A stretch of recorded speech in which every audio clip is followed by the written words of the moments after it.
Hi, I'm David Luong, and you're listening to Trek Rant, the Star Trek podcast where I rant, rave, overanalyze, and obsess about all things Trek. This is a quick mini podcast which I'll be doing, which you can find on the United Geek Federation's YouTube page or their official website, www.unitedgeekfederation.wordpress.com. For today's episode, I'm going to focus on one of my favorite Trek characters, Worf. Essentially, Worf is my favorite Next Generation character, period. Now, don't get me wrong, I love Picard, I love Data. In fact, I love the entire Next Generation cast. But for me, nobody beats Worf. I dare say that among the entirety of the Trek canon, Worf is probably my favorite character, tying alongside with Kirk and Spock. So Worf is definitely a huge favorite of mine. And the reasons why I love Worf so much are a little personal to me. Let me just start off by saying, right off the bat, just in case nobody's figured it out yet, I'm Chinese American. Why that's relevant for this particular conversation is that for me, Worf's experience on the Enterprise and later on DS9 mirrors my own as a Chinese American, and probably the experiences of a lot of other Asian American groups and sons and daughters of other immigrant groups, period. First off, Worf was raised in two cultures, oftentimes at odds with one another. Looking back on Worf's history, we know that after his parents were killed by the Romulans, he was adopted by human parents and raised in Federation space. So he was basically raised in all the trappings you expect from human parents, i.e. the morality, the culture, etc., etc. However, that said, his parents also let him connect with his Klingon culture and encouraged him to study his own Klingon heritage. So all the trappings related to that. It's the Klingon ideas of honor, it's food, all Klingon beliefs. So right off the bat, you can see that Worf is a child of two worlds. Somebody who was raised alongside humans with the Federation and whose loyalty is with the Federation, as demonstrated by him later on joining Starfleet, but who at the same time is also still connected solidly with his own native Klingon culture. Now, as a Chinese American, I, along with a lot of my other fellow Chinese/Asian Americans, went through a lot of the same experiences. A lot of us may have spent our first few years in our ancestral homelands, and then actually, like Worf, ended up being raised in the United States. In my case, I'm an ABC. I was actually born in the States. But we all went through that experience where, while we were encouraged by our parents to adopt a lot of Western values in terms of the education system, beliefs, essentially to Americanize, we were also simultaneously encouraged to try to be more Chinese and not to forget our parents' culture. So I totally understand where Worf's coming from on that one.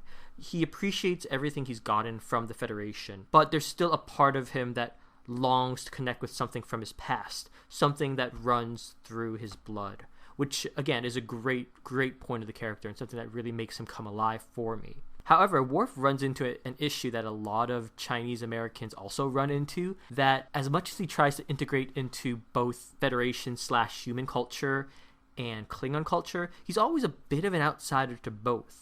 Now, among humans, he sticks out like a sore thumb, just in terms of his looks and his demeanor. When you see him in a room full of other members of the Federation, as well as the first Klingon to graduate from Starfleet, you just know he stands out. So among humans, he's a bit of an outsider. Sadly, among other Klingons, it's the same problem. When you see him interact with other Klingons, he's still viewed as being too human, not Klingon enough, which is kind of ironic when you think about it, because you'll get these episodes in TNG where when he's among his human crewmates, he makes a point about saying something like, oh, this is the Klingon way, or a Klingon wouldn't do that, or etc., etc. However, simultaneously, when he's around other Klingons, he almost sticks out as a sore thumb as being too human. So when he's with humans, he's too Klingon. When he's with Klingons, he's too human. A really good example of that is in a very early TNG episode, Heart of Glory, where he encounters other Klingons, and they're almost challenging him. They're almost goading him on for someone who was basically raised alongside these weak humans, who's not Klingon enough. Another great example is in the two-parter Redemption, where Worf is fighting part of the Klingon Civil War, and there's this one bit where Duras and Gowron's people, two opposing sides in the Klingon Civil War, they're drinking with one another, and Worf's there with his brother Kurn, and he asks Kurn, "What? You drink with your enemies?" And Kurn replies, "Doesn't matter. When we meet in battle, we will fight to the death. But here, we're all warriors, all Klingons." And Kurn almost has to lecture Worf on, this is the Klingon way. Yeah, you can drink with your enemies. That's not a big deal. That's no problem. This is what Klingons do. And the fact that Worf didn't get that and had to have that explained to him by Kurn essentially shows his disconnect with other Klingons. Shows that he's not fully integrated in.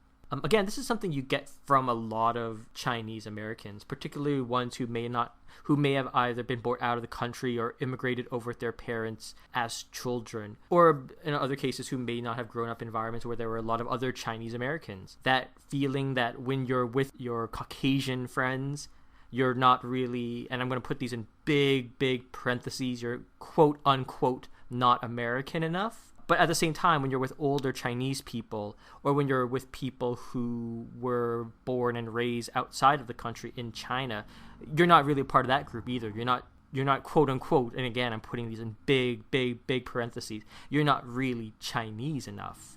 Actually, I occasionally hear stories about ABCs, American-born Chinese, who go back to China and who end up standing out because it's so obvious they're not part of the culture, whether it's because of the way they conduct themselves, or because they don't speak the language well enough, or because there are other cultural Chinese norms they don't fully understand. And again, this is something that mirrors a lot of what Worf goes through. So to me, that's why I love Worf so much. He's a unique character in the Trek canon in that he's somebody who's immigrated to this new land, who's taken on a lot of the cultural attributes of the Federation, but who still wants to connect with his ancestors' culture, but finds himself never really being able to 100% get there.